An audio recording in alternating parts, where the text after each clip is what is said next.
तुलसी विवाह पौराणिक कथा। एक बार शिव ने अपने तेज को समुद्र में भी फेंक दिया। उससे एक महा तेजस्वी बालक ने जन्म लिया।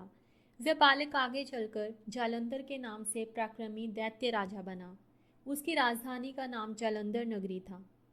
दैत्यराज कालनेमी की कन्या वृंदा का विवाह जालंधर से हुआ। जालंधर महाराक्षस था। अपनी सत्ता के मद में चूर उसने माता लक्ष्मी को पाने की कामना से युद्ध किया, परंतु समुद्र ही उत्पन्न होने के कारण माता लक्ष्मी ने उसे अपने भाई के रूप में स्वीकार किया। वहां से पराजित होकर वह देवी पार्वती को पाने की लालसा से कैलाश पर्वत पर गया। भगवान देवाधिदेव शिव का ही रूप धरकर माता पार्वती के समीप गया, परंतु मां ने अपने योग बल से उसे तुरंत पहचान लिया और तथा वहां से अंतर्ध्यान हो गई। देवी पार्वती ने क्रुद्ध होकर सारा वृत्तांत भगवान विष्णु को सुनाया। जालंधर की पत्नी वृंदा अत्यंत पतिव्रता स्त्री थी। उसी के पतिव्रत धर्म की शक्ति से जालंधर को ना तो मारा जा सकता था, ना ही पराजित किया जा सकता था।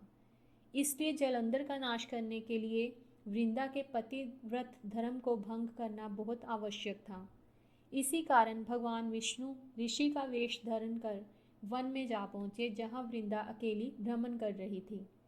भगवान के साथ दो मायावी राक्षस भी थे, जिन्हें देखकर वृंदा भयभीत हो गई। ऋषि ने वृंदा के सामने पल में दोनों को भस्म कर दिया। उनकी शक्ति देखकर वृंदा ने कैलाश पर्वत पर महादेव के साथ युद्ध कर रहे अपने पति जालंधर के बारे में पूछा। ऋषि ने अपने माया जाल से दो वानर प्रकट किए। एक वानर के हाथ में जालंधर का सिर था तथा दूसरे में धड़। अपने पति की ये दशा देखकर वृंदा मूर्छित होकर गिर पड़ी।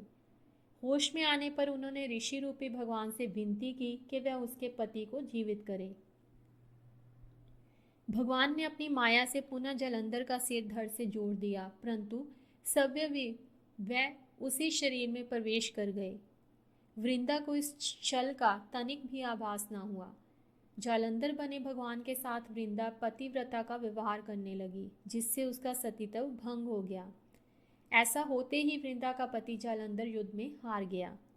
इस सारी लीला का जब वृंदा को पता चला तो उसने क्रोधित होकर भगवान विष्णु को हृदयहीन शिला होने का श्राप दे दिया। अपने भक्त के श्राप को भगवान विष्णु ने स्वीकार किया और शालिग्राम पत्थर बन गए।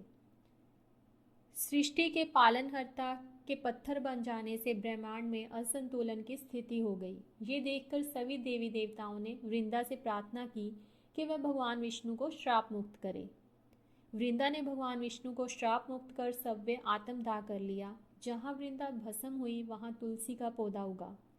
भगवान विष्णु ने वृंदा से कहा, हे वृंदा, तुम अपने सतीत्व के कारण मुझे लक्ष्मी से भी अधिक प्रिय हो गई हो।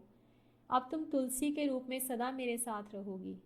तब से हर साल कार्तिक महीने के देव उठावनी एकादशी का दिन तुलसी विवाह के रूप में मनाया जाता है। जो मनुष्य भी मेरे शालिग्राम रूप के साथ तुलसी का विवाह करेगा, इसे इस लोक और परलोक में विपुल यश प्राप्त होगा। उसी दैत्य जालंधर की ये भूमि जालंधर नाम से विख्यात है। सती वृंदा का मंदिर मोहल्ला कोट किशनचंद में स्थित है। कहते हैं इस स्थान पर एक प्राचीन गुफा भी थी, जो सीधी हरिद्वार तक जाती थी।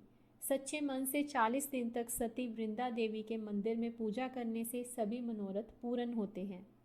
जिस घर में तुलसी होती है, वहाँ यम के दूत भी असमय नहीं जा सकते। मृत्यु के समय जिसके प्राण मंजरी रहत तुलसी और गंगा जल मुख में रखकर निकल जाते हैं, वे पापों से मुक्त होकर वैकुंठ धाम को प्राप्त होता है। जो मनुष्य तुलसी व आंवलों की छाया में अपने पितरों का श्राद्ध करता है, उसके पितृ मोक्ष को प्राप्त हो जाते हैं।